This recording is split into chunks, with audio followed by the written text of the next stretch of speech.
I was just uncontrollably crying. Like, just couldn't function, just cried about every little thing. Days in a row without like showering, just like laying on the couch, watching TV, eating.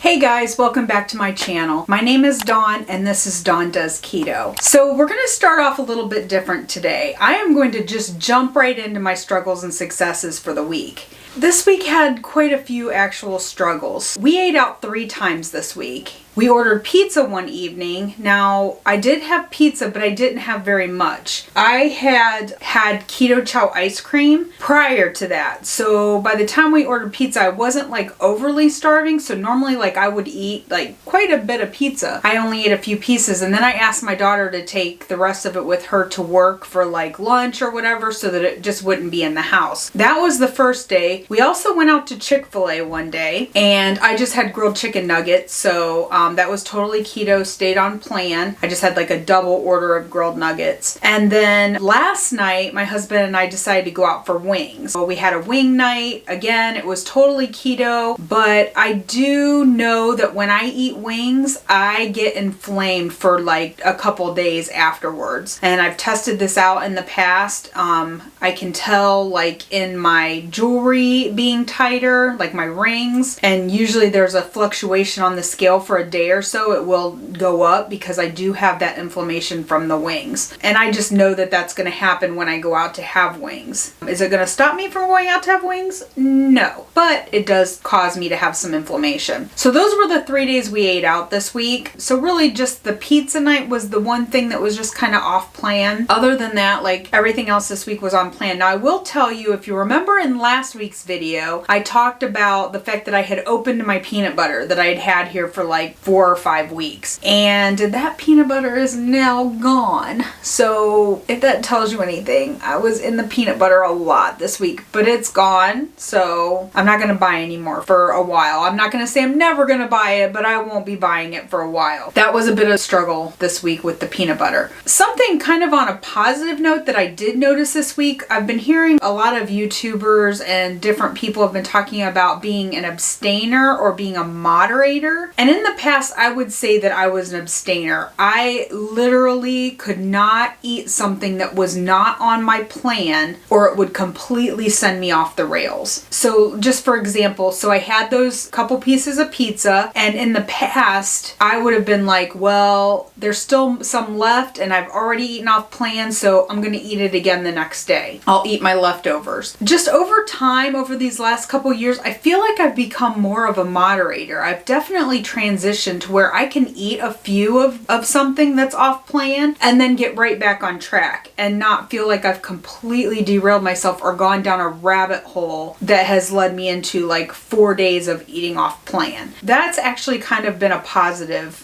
something that I've noticed, that I have really transitioned from an all or nothing mentality to being able to have a little bit of something and then getting right back on track. Something I wanted to talk about in this video, which you probably noticed in the thumbnail. If you go back and watch my very first video, which was at the end of April, I did a very quick overview of my keto journey. Part of that included having anxiety issues and depression issues, which I was on medication for. As far back as I can remember, I never would have said like I'm depressed. Like, you know, you just don't think of it that way. But I always kind of felt like I was in a funk. I was functional. Like, it didn't stop me from doing things. It didn't stop me from enjoying things, spending time with my family, going out with friends. It wasn't that kind of depression to where like I hunkered down, didn't want to leave my house, you know, that kind of thing. But I was just always like, you know, yeah, I'm in a funk. Like, I always just felt that way. Well, then when COVID hit in 2020, that funk just spiraled. I ended up, during the shutdown, my business was shut down. I was having anxiety, like kind of panic attacks when it came time to put on a mask to go anywhere. And because of that, I didn't want to put on a mask. So I basically didn't want to leave my house. So it just really spiraled into more of a deeper depression. I contacted contacted my doctor. I was never on any kind of like anxiety medication, antidepressants, or anything. I probably would have benefited from them, but because I didn't feel like my situation was dire enough, I never reached out to my doctor about it. Well, then during the shutdown, I was just uncontrollably crying. Like, just couldn't function, just cried about every little thing, days in a row without like showering, just like laying on the couch, watching TV, eating. And so I contacted my doctor, and I'm trying to talk to my doctor. It was a virtual visit because again, we weren't doing anything in person, and I literally could not even speak to tell him what my issues were or what was wrong with me. And at that point, I just felt like the list was extensive. So he's like, okay, calm down. I'm gonna call you in a prescription for something to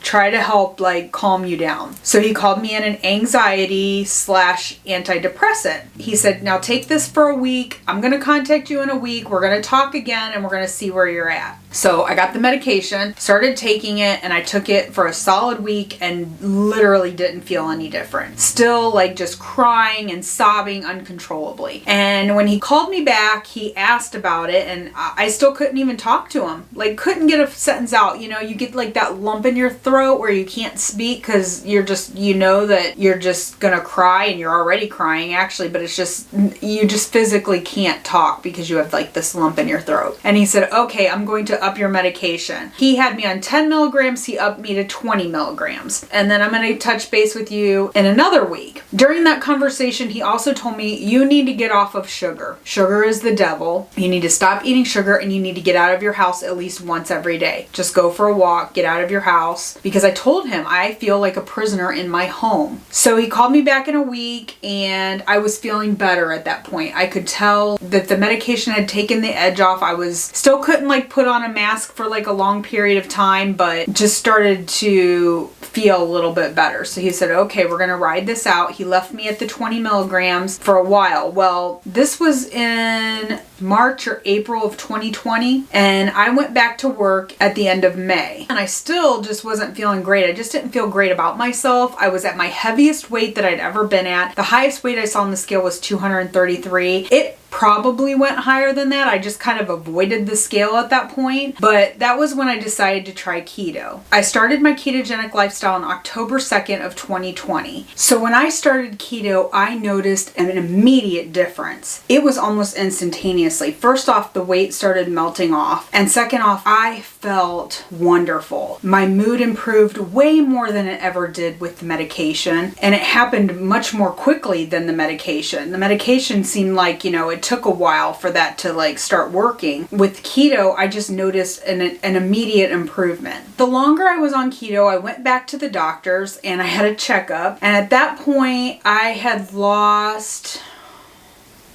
probably close to 50 pounds. And I went in for my checkup. At this point, we were seeing each other face to face, and he looked at my chart and he said, you've lost some weight. How'd you lose weight? And I just said, I stopped eating sugar. You told me sugar was the devil. And he was like, wow, okay. I didn't tell him I was doing keto. I just told him that I stopped eating sugar. I said, and while I'm talking to you about this, I would really like to cut back on my medication, because at that point I was still at like the 20 milligrams. And he goes, well, what's your goal? Like, do you want to just cut back on it, or do you want to be like off of it completely? And I said, my ultimate goal is to be off of it completely. You know, I'm just turning 50 years old. This isn't something that I want to be on for the rest of my life. I don't want to be on this another 30 years or however, 40 years, however long I live. So my ultimate goal, yes, is to be off of it. So he said, okay, I'm going to call in your prescription and I'm going to cut it back to 10. You could do that for 2 or 3 months and then we can cut it back again. So that's what I did. He called in my prescription, I cut it back to 10 milligrams, and I did that for several months. Then after that, I started cutting the 10 milligram pills in half, and I was only taking 5 milligrams for probably a couple months. Then I started taking those 5s every other day. I wasn't even taking it every day. And now I'm very happy to report that I have, as of about 2 weeks ago, I took my last pill and have not been on any kind of anxiety or antidepressant medication since then. And what I will tell you, and I had this conversation with my husband the other day, is I feel wonderful. I don't think that I have ever ever been in as good of a headspace as I am in now. I'm genuinely happy. I don't remember being this happy. Not that I was unhappy, you know. We were talking about happy times in our lives. Obviously, when we got married, that was a wonderful day. Having my kids and spending time with my children was happy. But I'm telling you, I always felt like I was in a funk,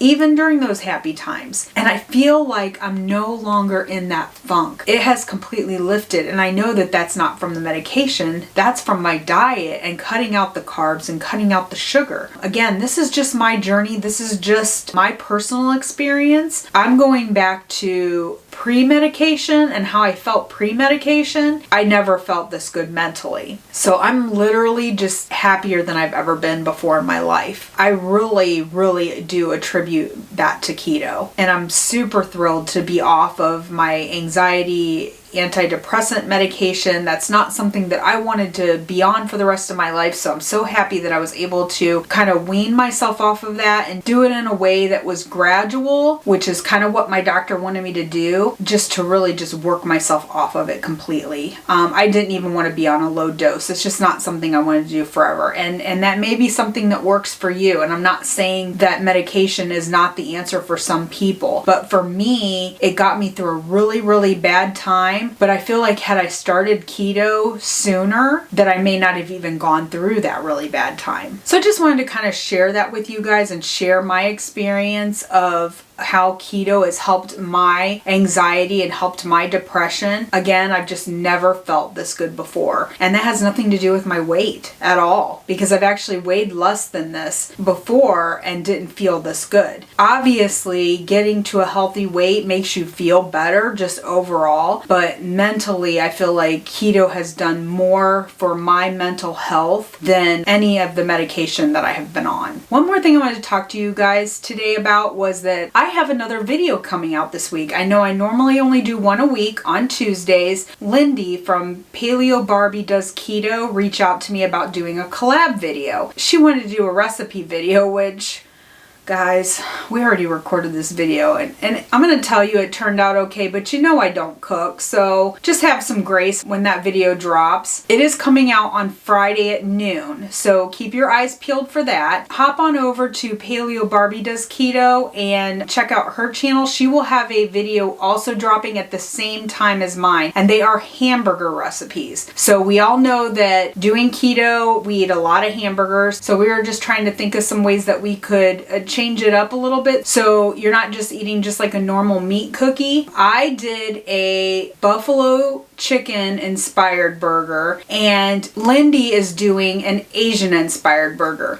So on Friday at noon Eastern time, check those videos out and make sure that you like the videos, make sure you comment on them, make sure that you've hit the notification bell so that when those videos come out you will be alerted. So last but not least, let's talk about my weight for the week. I got up and I got on the scale today and I weighed in at 174.2. So I went up 1.2 from last week. Now, I do think that that's inflammation. So let's go back to talking about the wings. We ate wings last night, and I am normally inflamed from eating wings for 1 to 2 days. So when I got on the scale today, I was not surprised that it was actually up. And it wasn't because I had a horrible diet this week. Really, the only thing that was off plan that I ate was the pizza, and that was early in the week, and too much peanut butter. Those were the two of the most difficult struggles that I had this week. Those in itself, I don't think contributed to my weight going up 1.2 pounds. I honestly believe that it was the wings. It's just something that happens. So I'm hoping this week will be better. I will tell you that we will be ordering pizza on Thursday night again. I haven't decided yet if I'm going to actually indulge in the pizza. We are having our pumpkin carving with our kids and our grandbabies on Thursday, and we always order pizza for that. So that's already on the agenda. We also have trick or treat on Saturday, and we do a huge potluck with some of our neighbors. Our next door neighbors have a bonfire before trick or treat, and everyone brings over food. I do plan on staying keto for that evening. There will be meat options, so I'll just stick with the meat. I'll leave all the sides, the macaroni and cheese and desserts. There's always a ton of desserts. I definitely don't have any plan of having any of those things. I will definitely keep you updated next week on how the remainder of this week has gone. And in the meantime, please drop a comment down below. Let me know how your week went. Let me know if you are having successes, whether they're on the scale or they're non-scale victories. I love to hear about them. And I will see you guys in Friday's video. See you then. Bye.